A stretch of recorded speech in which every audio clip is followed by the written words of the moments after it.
Hey everyone and welcome back to another video. In this video, I'm going to show you how to find deals on the DoorDash app. Now this video is going to be particularly useful for individuals. Let's say that you want to go ahead and find some promotions or discounts or deals on the DoorDash app. How do you actually go ahead about doing so? Now this video is going to be short, sweet, and simple, guys. There's not going to be a lot of steps involved.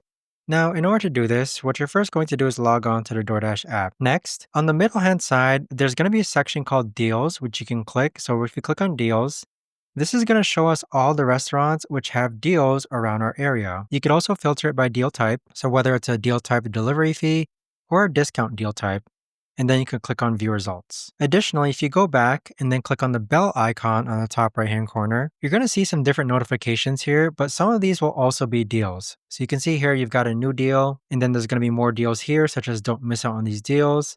And this has been a really good way for me to find deals on a DoorDash app as well. But that right there, guys, is the best and easiest way that I know of to actually go ahead and find deals or discounts on a DoorDash app. If you guys know of a better or easier way to actually do this, let me know in the comments down below. I would love to know. Thanks so much for watching, everyone, and I'll see you guys all in the next video.